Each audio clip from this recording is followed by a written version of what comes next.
McFadden and John. Whitehead. Sounds like a... Man, imagine dropping a song so powerful it turned into an anthem. A track that had people blasting it from cars, church picnics, block parties, you name it. That was McFadden and Whitehead with Ain't No Stoppin' Us Now. But here's the wild part. While the song became the soundtrack of 1979, their names slowly faded into the background. Two geniuses who wrote for legends, yet their own shine never matched the impact they had on music. Why did the industry celebrate the hit but overlook the men behind it? Why does their story end in tragedy instead of endless praise? This is the untold journey of Gene McFadden and John Whitehead, two underrated legends whose legacy still refuses to die. Let's get into their story right now. Let me know where you're watching this from in the comments. Grab yourself a warm drink, maybe a cup of water or tea, sit back, and let's start this journey together. Gene McFadden was born in Philadelphia in 1949, right in the heart of a city that was becoming a breeding ground for soul. Philly had its own sound, smooth, funky, gospel-rooted, and for a young black kid growing up there, music wasn't just entertainment, it was survival. Gene wasn't born with money or privilege, man. He was born with rhythm in his bones. His neighborhood was alive with church choirs, corner harmonies, and that street-level hustle that pushed kids to dream bigger than the block they were raised on. From a young age, Gene's voice carried. Teachers and neighbors would say, "That boy can sing." And you know, when you're a teenager in Philly during the 1960 decade, the local music scene was everything. Groups formed on porches, in schoolyards, anywhere they could blend voices. That's where Gene found his first love harmony. He started singing with local groups, and it wasn't long before he crossed paths with another talented dreamer, John Whitehead. The two clicked instantly. It was like fate stepped in and said, "Y'all gonna do something big together, but let's keep it real. Life wasn't easy." Philly was a city of opportunity, but also a city of struggle. Racism, poverty, and violence surrounded young black kids like Gene. You had to fight for your spot, and sometimes the dream of music was the only light. Gene could have gone down 100 different roads, but he chose the one that let him tell stories through melody. By the late 1960 decade, he and John were sharpening their craft, joining talent shows, hustling studio time, and catching the attention of people who mattered. Gamble and Huff, two giants in the making, noticed that spark. But before any contracts, before the spotlight, it was just Gene, a kid with a strong voice, a stronger will, and a belief that music could take him farther than the streets ever would. Looking back, it's crazy to think about it. The boy who grew up harmonizing on Philly corners would one day co-create one of the most uplifting anthems ever recorded. John Whitehead was born in Philadelphia in 1948, just a year before Gene McFadden, and like Gene, he was raised in a world where music was woven into the fabric of everyday life. Philly had that magic, man. It wasn't New York, it wasn't Motown, but it was a city where soul had a home. For John, growing up in a working-class family meant life was tough. There were bills that didn't always get paid, moments when the future looked uncertain. But music gave him hope. From early on, John had that natural gift, not just a voice, but a presence. People would say, "That boy's got something." He sang in church, he sang in school, and wherever he sang, he carried a kind of fire that people couldn't ignore. In the 1960 decade, when so many young black men were being told to stay in their lane, John was dreaming beyond the block. He believed music could be his way out. And here's the wild part. Before he was even known, John had that hustler spirit. He wasn't just singing, he was organizing groups, writing little songs, and pushing himself to get better. Philly was crawling with talent, and competition was fierce. You had to be sharp, you had to stand out. John wasn't afraid of that. He thrived on it. By his late teens, John was moving in the same circles as other hungry young singers.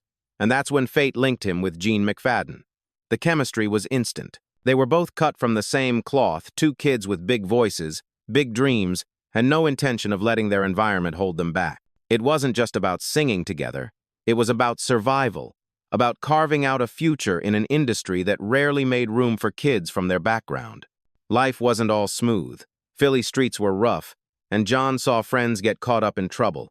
He easily could have gone the same way, but the music pulled him back every time. That discipline, That faith kept him steady. Looking at his early life, you can see the blueprint forming. A mix of raw talent, determination, and that Philly soul DNA. No one knew it yet, but the partnership between John Whitehead and Gene McFadden was about to shift from street corners and talent shows to stages and studios that would make history. By the late 1960 decade, McFadden and Whitehead were more than just two kids with big voices. They were becoming part of the fabric of Philadelphia's rising soul scene. If you know anything about Philly back then, you know it was a city about to explode musically. Kenny Gamble and Leon Huff were building something legendary, a sound that would rival Motown, but with its own flavor, orchestral, funky, gospel, tinged, and deeply rooted in the black experience. Gene and John caught their attention early. It started with talent shows and demo tapes, hustling their way into rooms they had no business being in until people realized, wait, these kids got it. Gamble and Huff weren't just looking for singers.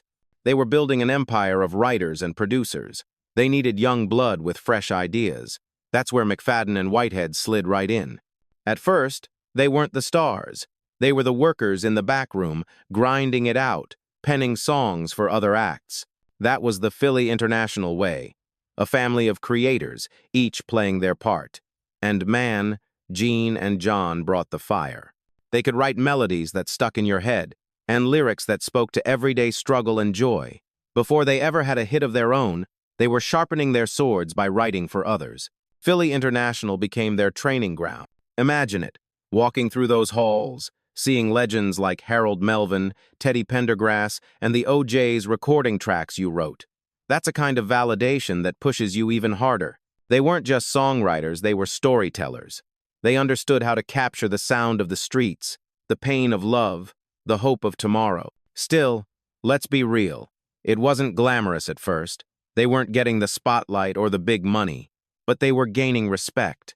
Every session, every demo, every late-night writing marathon was preparing them for the moment when they'd step out from behind the curtain. Gamble and Huff saw the spark. The city saw the hustle.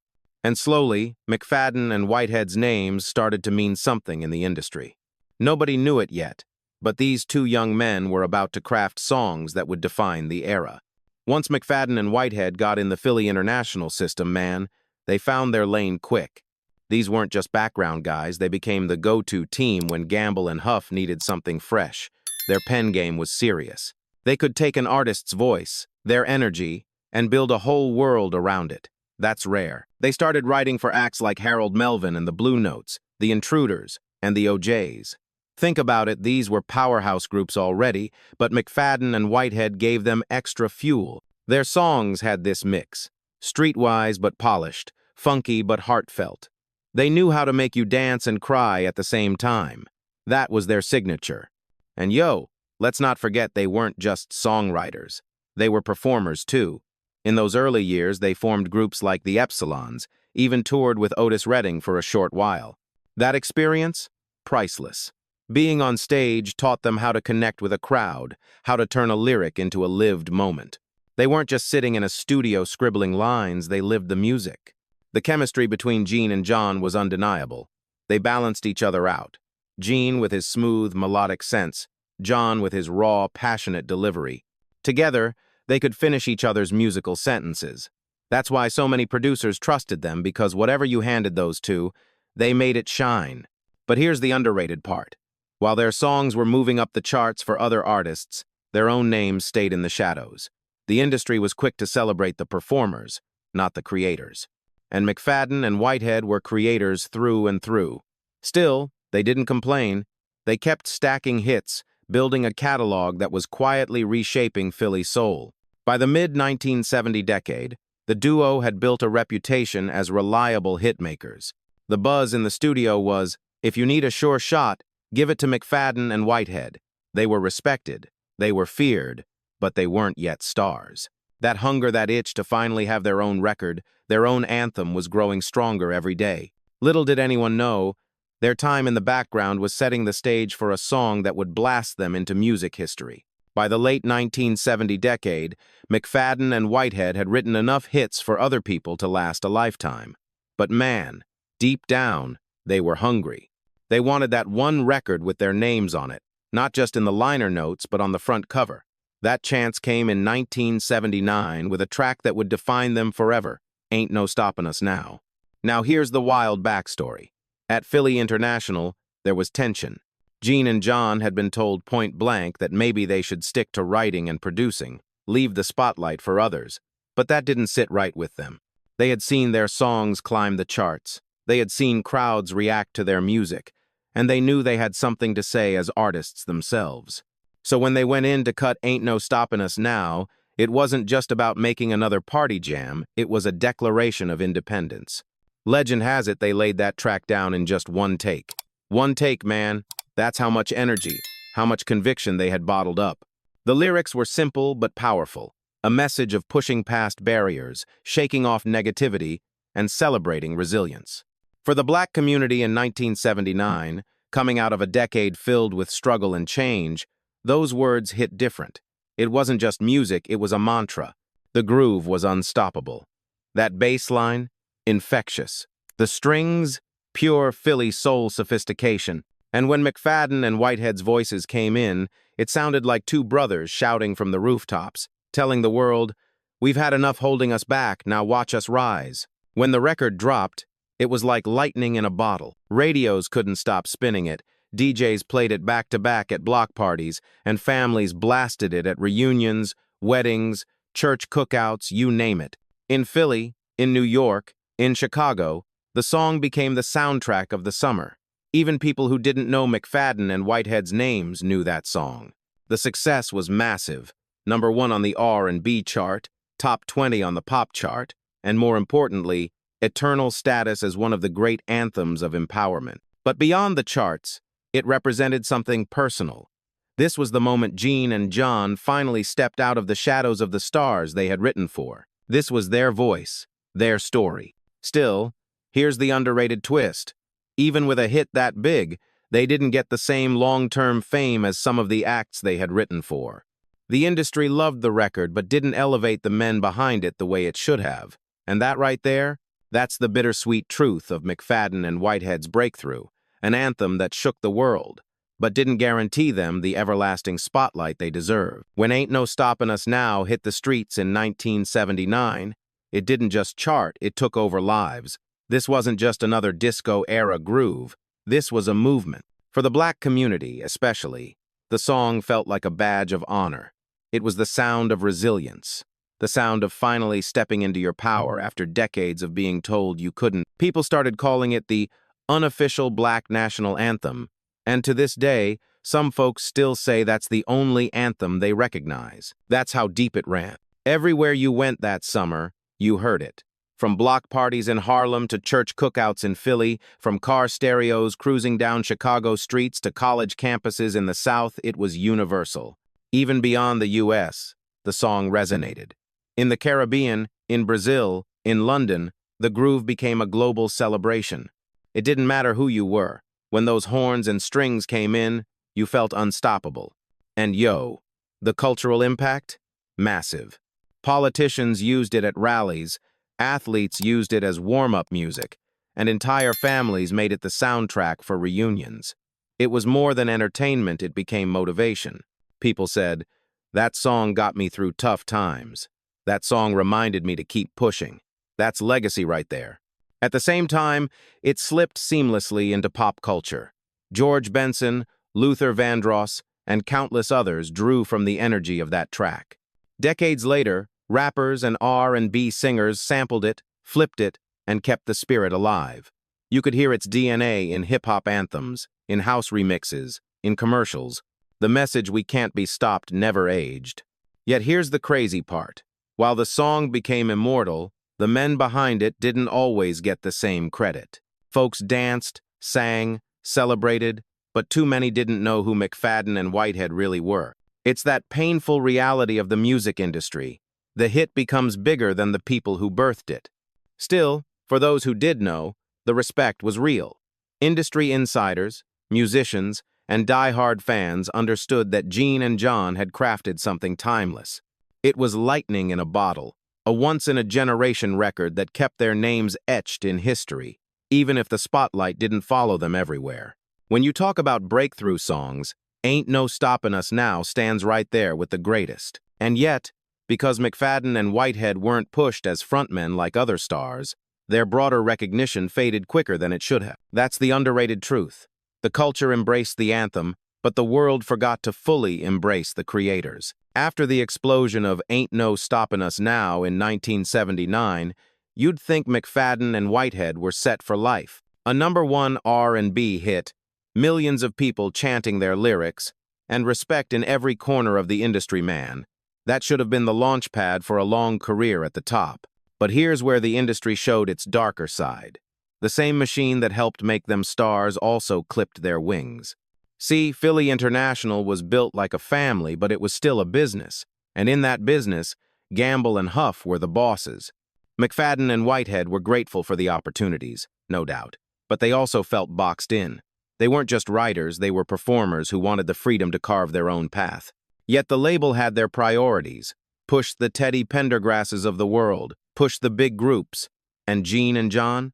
They were often treated as the second act. Contracts back then were brutal. Artists didn't always own their masters. Publishing splits leaned heavy toward the house, and you could have a smash hit and still not see the money you deserved. McFadden and Whitehead weren't immune. For all the success of their anthem, they didn't get the financial security you'd expect. That led to frustration. They started questioning why they were being held back, why their follow-up records weren't getting the same push. Their debut album, also called Ain't No Stoppin' Us Now, had a few solid tracks, but nothing caught fire like the title cut. And when the label realized lightning wasn't striking twice, the momentum stalled. Instead of nurturing the duo's growth, the industry moved on. That's the cold truth. Music execs chase hits, not legacies. Behind the scenes, McFadden and Whitehead struggled to break free from the box they were put in. They wanted to experiment, to expand beyond that one song. But they weren't given the same creative latitude as bigger names. The industry loves to celebrate the breakout moment, but it doesn't always invest in the long game, especially when it comes to black artists fighting for control of their art. Man, imagine giving the world a track that defined an era, then finding yourself back in the shadows just a few years later. That's what they lived through. And it wasn't because they lost their talent, it was because the system didn't allow them the same room to breathe, to fail, to reinvent, the way it did for others. By the early 1980 decade, the momentum had faded. The duo was still respected, still writing, but the spotlight that should have stayed with them slipped away. The anthem kept living, but the artists behind it were already being pushed aside. That's the heartbreaking contradiction, unstoppable in spirit, yet stopped cold by the very industry they helped build. If the industry setbacks weren't enough, the personal tragedies that hit McFadden and Whitehead were devastating. Man, this is where the story takes a turn that nobody wanted. Let's start with John Whitehead. In May 2004, John was standing outside his home in Philadelphia, working on his car with a friend. Out of nowhere, gunmen rolled up and opened fire.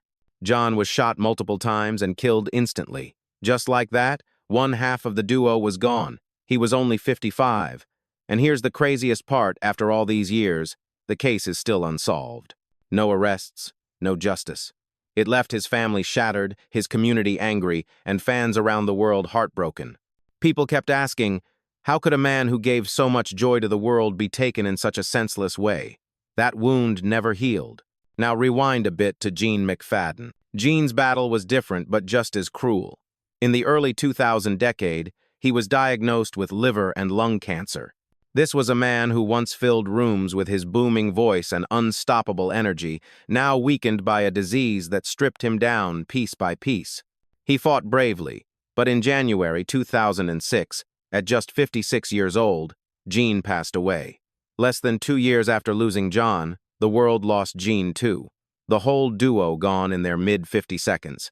That's way too young, man. Way too young. Think about it. Two men who gave us one of the greatest anthems of empowerment, who reminded us we couldn't be stopped, both stopped in the most heartbreaking ways, one by violence, the other by illness. It's almost poetic in its tragedy, but it's also infuriating. These were lives that should have been celebrated with honors, tributes, maybe even a Hall of Fame nod. Instead, their story ended in silence, with the industry barely pausing to acknowledge what we lost. And yet, in Philly and beyond, the grief was real. Fans held memorials, family members shared memories, and DJs spun Ain't No Stoppin' Us Now in their honor. The song became more than a party jam. It became a eulogy, a reminder of two brothers who lived and died for music. That's the hardest pill to swallow. The industry may have moved on, but the pain never left. McFadden and Whitehead gave the world joy, but their own endings were filled with heartbreak. And that contrast, the unstoppable spirit versus the fragile reality of life, is what makes their story so haunting, so unforgettable. When you talk about legacy, McFadden and Whitehead left behind something that stretched way beyond their lifetimes. Of course, Ain't No Stoppin' Us Now is the centerpiece. It's the song everybody knows, but their influence runs deeper than one record. These were craftsmen, writers who laced their fingerprints all over Philly soul and beyond. The catalog of songs they wrote for others is crazy. They penned gems for Harold Melvin and the Blue Notes, the OJs, Teddy Pendergrass, and so many others. Tracks like Wake Up Everybody and Backstabbers? Yeah, they had a hand in shaping that era. Even when you didn't see their names on stage, you were hearing their words, their melodies, their spirit. And hip-hop? Oh, hip-hop kept their flame alive. Starting in the 1980 decade, when DJs and producers began digging through crates, Philly soul became sample gold. That bass line from Ain't No Stoppin' Us Now got flipped and chopped in countless tracks. Rappers took that unstoppable energy and turned it into something fresh for a new generation. From old-school breakbeats to 1,990 boom bap to 2,000 R&B crossovers, their music found second, third, and fourth lives. Even R&B singers drew from their work. Artists covered their songs, remixed them, and leaned on their writing style as inspiration. The themes McFadden and Whitehead wrote about perseverance, community, heartbreak, hope are timeless. You hear echoes of that in the catalogs of artists like Luther Vandross, Mary J. Blige, even in gospel choirs who belt Ain't No Stoppin' Us Now like it was written for Sunday service. And let's not forget the dance floor. DJs around the world still spin their music. Weddings, reunions, cookouts, it's not a party until someone drops Ain't No Stoppin' Us Now. That's a legacy most artists would kill for, a song that never leaves the culture, no matter how many decades pass. Yet here's the underrated truth. Their names don't get mentioned in the same breath as Gamble and Huff, or as the stars they wrote for. They should, though, because without McFadden and Whitehead, a chunk of that Philly soul foundation wouldn't exist. They weren't just contributors, they were architects. So when we talk about legacy, we're not just talking about one anthem.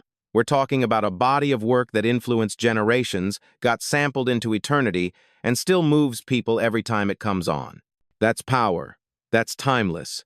One of the most powerful parts of McFadden and Whitehead's legacy isn't just what the industry says, it's what the fans say. Decades after 1979, people are still leaving comments online like, "That song played at my family reunion," or "My grandma blasted it every Sunday," or "It got me through tough times." That's real love. That's not chart numbers or award plaques, that's connection. Every generation seems to rediscover them. Kids who never lived through the 1,970 decade hear Ain't No Stoppin' Us Now at a wedding or on TikTok, and suddenly they're hooked. DJs keep it alive by mixing it into modern sets, proving that true anthems never age. In Philly, their hometown, the respect runs even deeper. Local radio, community events, and old-school heads always keep their names in rotation, making sure people remember who laid the foundation. The rediscovery doesn't stop with the fans. Musicians and historians have been shining new light on their story, highlighting how much they contributed behind the scenes. For years, their role as songwriters for groups like Harold Melvin and the Blue Notes or the OJs got overshadowed by the big names. But slowly, people are starting to realize McFadden and Whitehead weren't side players, they were central architects of Philly soul. And here's where the underrated comparison hits. You hear Marvin Gaye, you hear Stevie Wonder, you hear Earth, Wind, and Fire. Those names are immortal.